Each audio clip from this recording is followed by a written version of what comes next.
ونعوذ بالله من شرور أنفسنا ومن سيئات أعمالنا من يهده الله فلا مضل له ومن يضلله فلا هادي له وأشهد أن لا إله إلا الله وحده لا شريك له وأشهد أن سيدنا حبيبنا مولانا محمدا عبده ورسوله أما بعد أعوذ بالله السميع العليم من الشيطان الرجيم من حمزه ونفسه ونفقه بسم الله الرحمن الرحيم قل إن صلاتي ونسكي ومحياي ومماتي لله رب العالمين وقال الله تعالى في قرآن المجيد فرقانه الحميد وما أمروا إلا ليعبدوا الله مخلصين له الدين وقال النبي صلى الله عليه وسلم عن عمر بن الخطاب رضي الله تعالى عنه قال سمعت رسول الله صلى الله عليه وسلم يقول إنما الأعمال بالنيات وإنما لكل امرئ জিলহাজের ওই চাঁদ উঠেছে দরবার হলো শুরু জিলহাজের ওই চাঁদ উঠেছে দরবার হলো শুরু হাদিস মতে পাওয়া গেল 7 জনে এক গরু 7 জনে কুরবানি দিব ঠিক করেছি ভাই 7 জনে কুরবানি দিব ঠিক করেছি ভাই উঁচা মোটা গরু কিনো গোস্ত বেশি পাই এই বলিয়া সবাই মিলে বাজারেতে গেল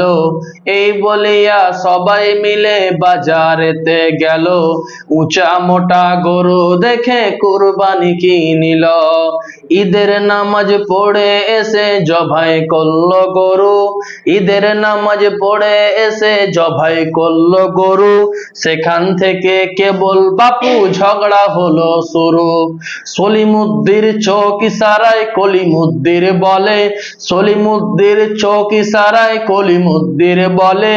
মোচা আর কলিজা কিংবা ভুটির পিঠের তলে সলিম বলে কলিমুদ্দির সত্য কথা বটে খালি কোটির হাড় দেখি তার সেনা গেল কোটে হাড় হাড্ডি সবই আছে সেনা কেম্বা নাই হাড় হাড্ডি সবই আছে সেনা কেম্বা নাই বইয়া বলে বিদেশেতে চালান হচ্ছে ভাই গোবরা বলে বইয়া কিন্তু ঝগড়া লাগার জম গোবরা বলে বইয়া কিন্তু ঝগড়া লাগার জম নিজের ভাগত বেশি ফেলাই পরের ভাগত কম এই বলিয়া হুড়াহুড়ি এই বলিয়া হুড়াহুড়ি লাগলো পিটা পিটি কেউ বা এসে করে রে ভাই গোস্ত ছিটা ছিটি 7 ভাগে কুরবানি দিয়ে একে হলো দশা 7 ভাগে কুরবানি দিয়ে একে হলো দশা একেবারে মিটে গেল গোস্ত খাওয়ার আশা এমন কামার না করিব না কত মাটি ভাই এমন কামার না করিব না কত মাটি ভাই যা হওয়ার তা হয়ে গেল চলো বাড়ি যাই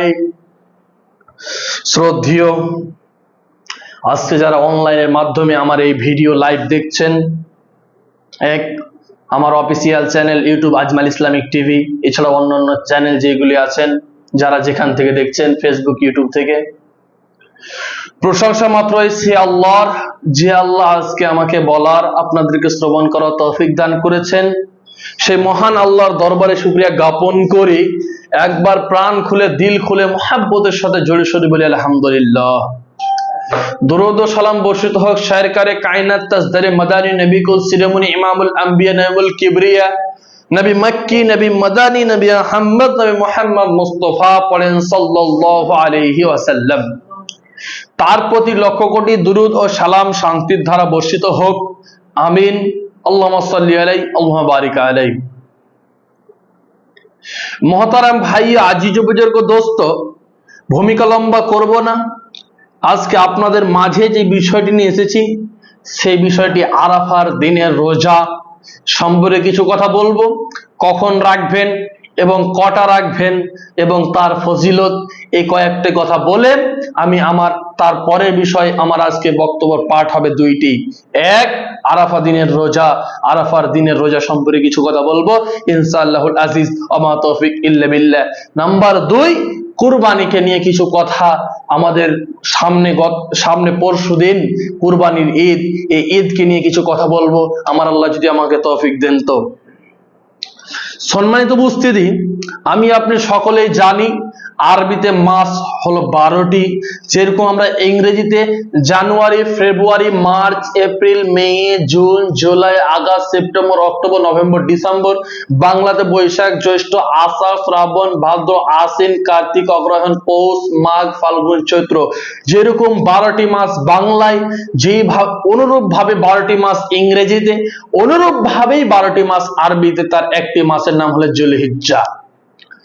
আমরা ছোট থেকেই জানি,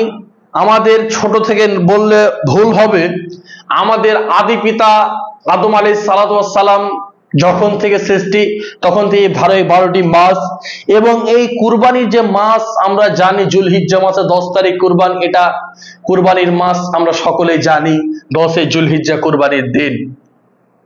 তো সম্মানিত উপস্থিতি, 10 যুলহিজ্জা কুরবানির দিন, এটা আমি আপনি সকলেই জানি। তো কুরবানির কথা একটু পরে বলছি। এই কুরবানি কি শুধু আমাদের উপরেই হয়ে আছে না, আমাদের পূর্বপুরুষরা কুরবানি করেছেন, এই নিয়ে কিছু কথা বলবো। তো যেই কথার প্রথম আমার পাঠ যেটা হবে সেটা হলো আরাফা দিনের রোজা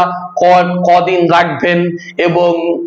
কখন রাখবেন এবং তার ফজিলত কি, এই সম্পর্কে আগে কিছু কথা বলি, তারপরে আমার বিষয় দিয়ে এগিয়ে যাব। সম্মানিত উপস্থিতি, আরাফা দিনের রোজা সম্পর্কে রাসূল সাল্লাল্লাহু আলাইহি ওয়াসাল্লাম বলছেন,